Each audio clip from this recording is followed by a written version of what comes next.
place from the government, Commerce Department, Compass, you know, a lot of different places. So it does, you're going to see some of the same information presented in a number of different ways. So, but we'll work through it. A couple of the slides I've got in there are kind of unique. I was able to grab just a few less than an hour or so ago.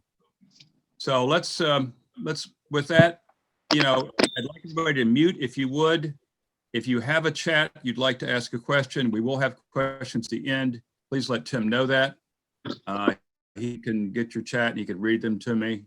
And we'll go ahead here. So, you know, this is a famous disclaimer.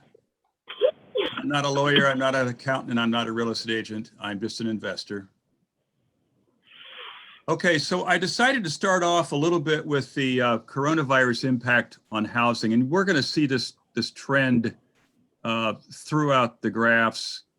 So, and some of you are going to be able to see these slides, some of you are not, so I'm going to read some of them. Coronavirus impact on the listing of homes by sale by metro area. Oh, one other quick thing. June and July's data vanished. A lot of things was not collected because of COVID. So some of this data I managed to get from earlier in the year, the March, April, May timeframe, and I got a lot of other data, September, October, November, and some December data. So you know, just bear that in mind. A lot of the agency data did not have this out for June or July.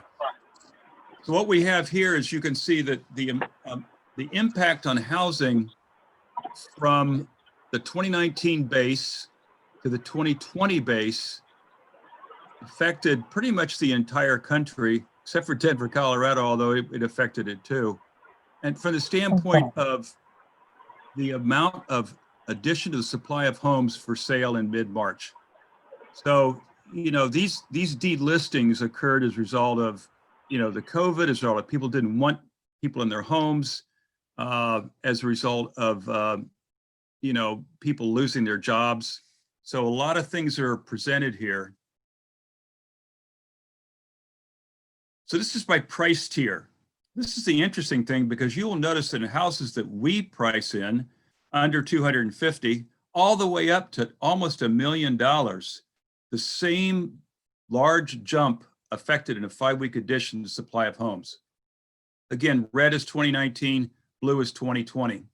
So that's year over year, just the impact on listings. In other words, not only did listings go down, people didn't want their homes listed, but agents, you know, lost their ability to show homes.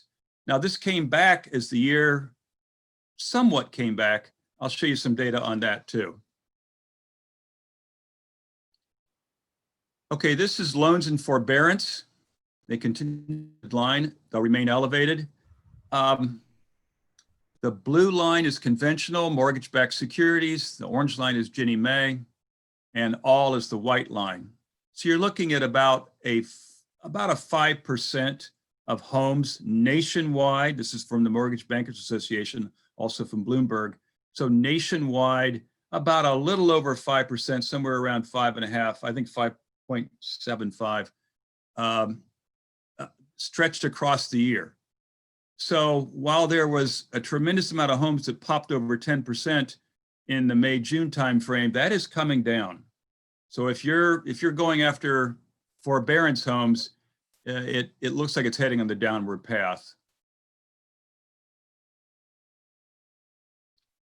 Okay, this is how COVID affected views on home ownership. Now these are for people who do not own a home. So across all age groups, all adults, Gen Z, millennials, pay attention to millennials. We're going to talk a lot about those because those are the basic people who can buy a home right now. So more interested in buying a home is the blue. Interested hasn't changed, and less interested in buying a home. Didn't see that much of an impact. Again, it's the share of non-homeowning groups who said the coronavirus pandemic has affected their interest. But you can see from the middle, interest hasn't changed. There's still a good chunk of people who still want to buy a home. Now, this was conducted in September.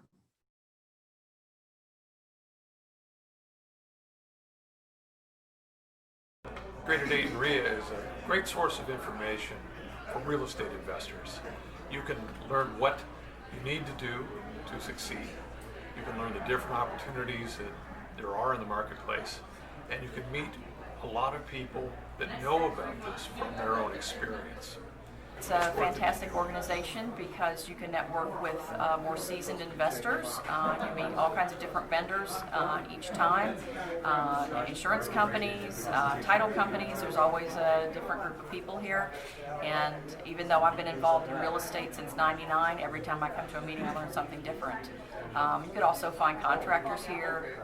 It's just a really great way to network. The benefits that I've gotten from Virginia REIA over the years is being able to tap into a pool of knowledge from experienced investors, experienced speakers that allow me to overcome any obstacles I might have from what I'm not familiar with. Virginia REIA, we learned that this is a team sport, and being a landlord requires quite a few people to help. In Virginia REIA, we found our accountant, attorney, property manager, realtor who furnishes the leads for the properties, and I believe the appraisers. Virginia REIA in 2010 to invest. The whole team was there. I had a property manager, realtors who had deals, and now I have 4 houses that are all turnkey solutions. I've invested in private LLCs. I've even bought a note. So by joining an organization like Virginia REIA, you too can learn how to be a good investor. And we are an approved vendor with Virginia REIA. We've been with you guys about 4 or 5 years now, and we love networking with the members, and we're here to help. So anything that they need help with, you can find us here every meeting and ask us whatever questions you need to. You guys have a location?